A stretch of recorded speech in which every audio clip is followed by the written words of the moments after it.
जय भीम साथियों।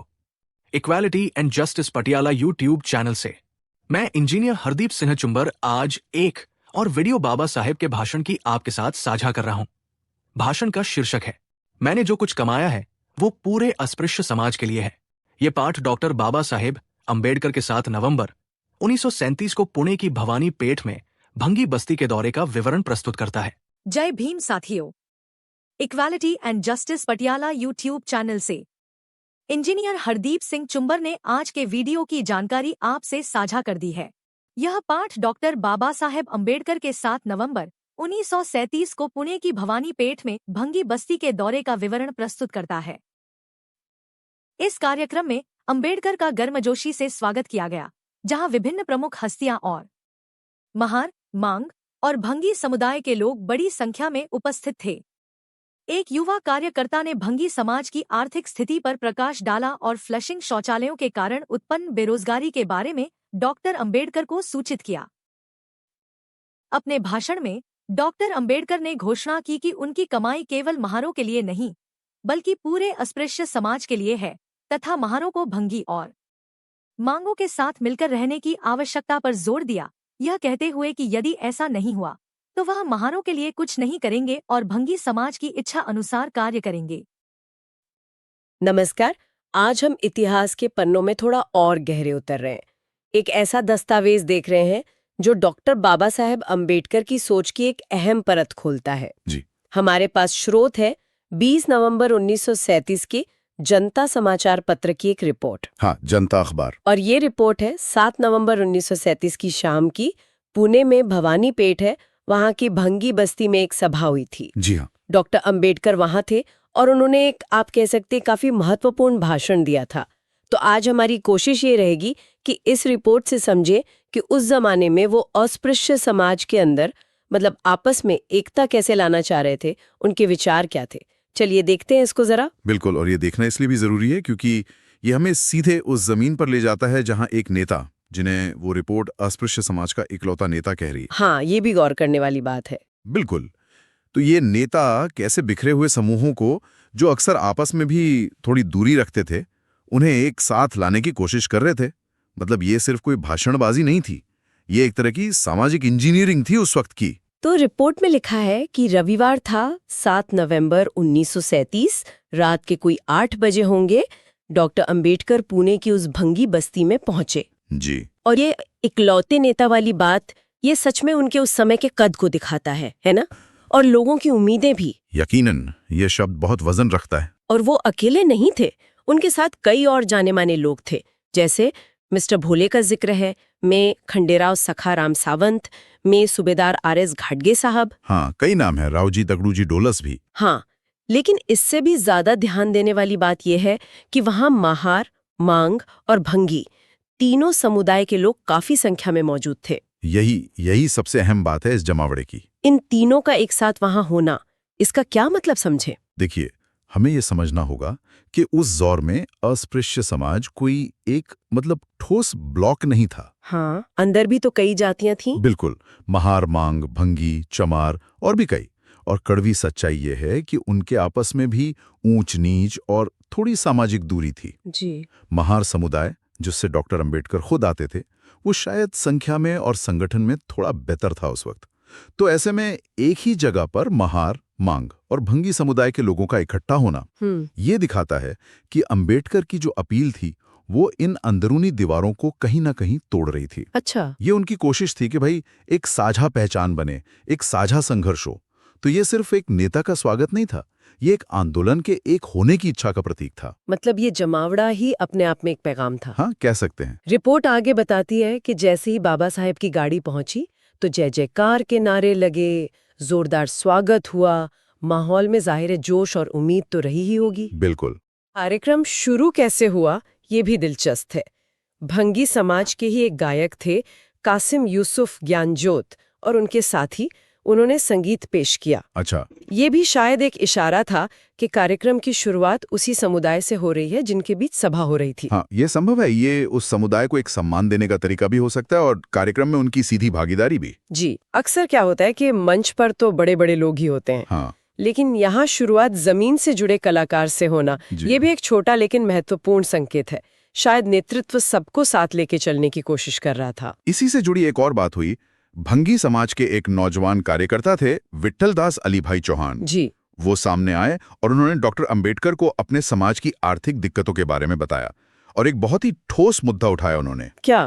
कि ये जो फ्लशिंग टॉयलेट्स आ रहे हैं। अच्छा, हाँ, इनके चलन से उनका जो पारंपरिक सफाई का काम था वो छिन रहा था, बेरोजगारी बढ़ रही थी। ये बात आज शायद हमें छोटी लगे, पर उस वक्त नहीं, ये छोटी बात बिल्कुल नहीं है।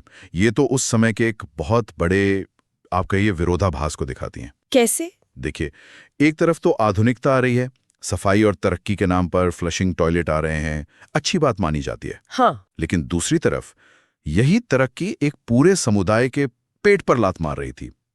वो समुदाय जो पीढ़ियों से एक खास किस्म के सफाई के काम पर निर्भर था। ओ।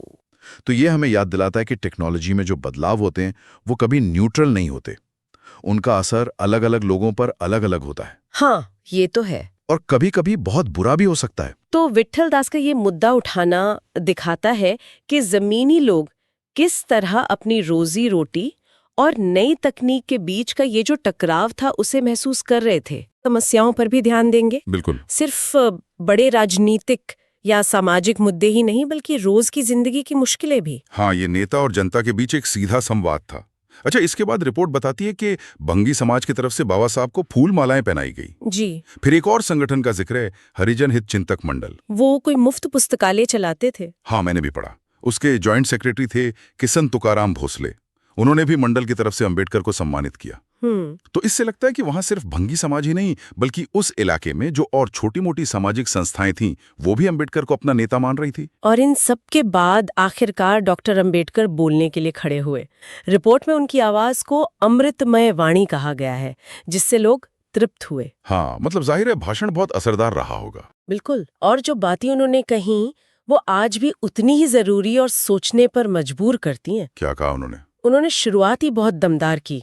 कहा, मैंने जो भी कमाया है वो केवल महारों के लिए नहीं है, वो समूचे अस्पृश्य समाज के लिए है। ओह, ये वाक्य तो असाधारण है, सच में क्रांतिकारी है ना? आप सोचिए, एक नेता जो खुद महार समुदाय से है, जिसके सबसे ज्यादा समर्थक शायद उसी समुदाय से हैं, हाँ। वो सबके सामने ये ऐलान कर रहा है कि मेरी जो भी कमाई है, मेरा संघर्ष, मेरा जो भी रुतबा है, वो सिर्फ मेरे समुदाय की जागीर नहीं है। वो साफ कह रहे हैं कि मैं पूरे अस्पृश्य समाज का नेता हूं।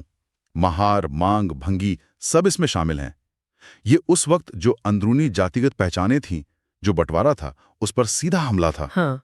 वो एक साझा पहचान बनाने की नींव रख रहे थे। क्या हम ये कह सकते हैं कि वो एक तरह से अपने ही लोगों को एक बड़ी जिम्मेदारी का एहसास करा रहे थे कि भाई तुम्हारी लड़ाई सिर्फ तुम्हारी जाति तक नहीं रह सकती? बिल्कुल। ये सिर्फ ऐलान नहीं था, ये एक कॉल था, एक चुनौती भी थी, खासकर महार समुदाय के लिए। अच्छा। और ये बात उनके अगले वाक्य से और साफ हो जाती है। उन्होंने आगे कहा, जिस प्रकार हम ब्राह्मणों के साथ मिलजुल कर बरतते हैं, उसी प्रकार महार, भंगी और मांगों के साथ मिलजुल कर पेश आए। कितनी सीधी दो टूक बात, कोई लाग लपेट नहीं, है ना? सीधे सीधे महार समुदाय को कह रहे हैं कि भाई, जिस बराबरी और इज्जत की उम्मीद तुम ब्राह्मणों या सवर्णों से करते हो, हाँ, वही बराबरी, वही इज्जत तुम्हें अपने ही अस्पृश्य भाई बहनों, भंगियों और मांगों के साथ बरतनी होगी। ये जो अंदरूनी ऊंच नीच की भावना थी, उस पर कड़ा प्रहार था। और बात यहीं खत्म नहीं हुई। नहीं, इसमें एक शर्त भी थी, एक चेतावनी जो उनके इरादे की मजबूती दिखाती है। हाँ। उन्होंने इसके फौरन बाद जो कहा, वो शायद वहां बैठे कई लोगों को चौंका गया होगा। उन्होंने कहा, वरना महारों के लिए कुछ नहीं करूंगा। ये तो बहुत सख्त चेतावनी है। बहुत सख्त। ये कोई मामूली बात तो नहीं है कि एक नेता अपने सबसे बड़े सपोर्ट बेस को ऐसी सीधी चेतावनी दे। इससे उनके नेतृत्व के बारे में क्या पता चलता है? कई बातें पता चलती हैं। पहली तो ये कि डॉक्टर अंबेडकर के लिए अस्पृश्य समाज की जो अंदरूनी एकता थी, बराबरी थी, वो सिर्फ कहने की बात नहीं थी, वो उनके मिशन की बुनियाद थी। वो बाहरी भेदभाव से लड़ना जितना जरूरी मानते थे, उतना ही जरूरी अंदरूनी भेदभाव को मिटाना मानते थे। अच्छा। दूसरी बात, ये उनका साहस दिखाता है। वो इस डर से कि लोग क्या कहेंगे या मेरा बेस नाराज हो जाएगा, इस डर से सच बोलने या कड़े कदम उठाने से पीछे नहीं हटते थे। उसूल के पक्के थे। जी। और तीसरी बात, ये उनकी दूरदर्शिता को भी दिखाता है। वो शायद समझ रहे थे कि जब तक ये समाज अंदर से ही जातियों में बटा रहेगा, एक दूसरे को ऊंचा नीचा समझता रहेगा, तब तक वो बाहर की ताकतों से असरदार ढंग से लड़ ही नहीं सकते। एकता सिर्फ दुश्मन के खिलाफ नहीं चाहिए थी, वो घर के अंदर भी चाहिए थी। ये बात तो सोचने वाली है कि उस वक्त इस चेतावनी का असर क्या हुआ होगा। क्या महार समुदाय में कुछ नाराजगी भी हुई होगी या लोगों ने इसे सही समझा? रिपोर्ट में तो ये नहीं है, पर सवाल तो उठता है। रिपोर्ट हमें रिएक्शन नहीं बताती, लेकिन अंदाजा लगा सकते हैं कि यह आसान नहीं रहा होगा।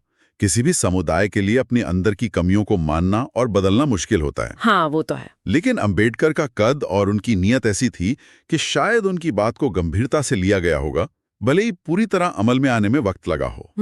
ये दिखाता है कि सच्चा लीडर सिर्फ भीड़ को खुश नहीं करता, वो उन्हें सही रास्ता भी दिखाता है, चाहे वो रास्ता मुश्किल क्यों ना हो। और उन्होंने बात यहीं खत्म नहीं की, एक और जरूरी बात कही जो सीधे भंगी समुदाय के लिए थी। हाँ, क्या? उन्होंने कहा, साथ ही भंगी समाज जैसे कहेगा वही मैं करूंगा।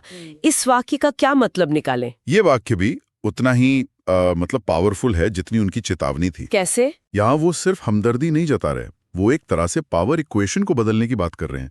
वो कह रहे हैं कि मैं भंगी समुदाय की, जो शायद उस वक्त अस्पृश्य समाज के अंदर भी सबसे नीचे पायदान पे माना जाता था, जी, उनकी आवाज सुनने को, उनकी जरूरतों को समझने को और यहाँ तक कि उनके बताए रास्ते पे चलने को तैयार हूं। भंगी समाज जैसे कहेगा वही मैं करूंगा। ये एक नेता का अपने लोगों के प्रति समर्पण तो है ही, साथ ही ये सबसे हाशिए पे पड़े समूहों को ताकत देने की एक जबरदस्त कोशिश है। हाँ, ये बात तो है। ये उस सोच को चुनौती देता है जहां बस नेता रास्ता दिखाता है और लोग पीछे चलते हैं।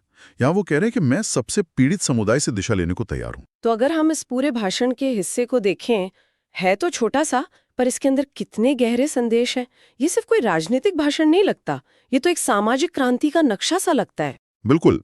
इस छोटी सी रिपोर्ट से डॉक्टर अंबेडकर की स्ट्रैटेजी की कई परतें खुलती हैं। पहला, उनका जोर बाहरी लड़ाई के साथ साथ अंदरूनी सुधार पर भी था, बराबर का जोर। हाँ। दूसरा, वो एकता को एक शर्त बना रहे थे, अगर तुम अंदर बराबरी नहीं रखोगे तो मेरी कमाई मतलब मेरे संघर्ष का फल तुम्हारे लिए नहीं है।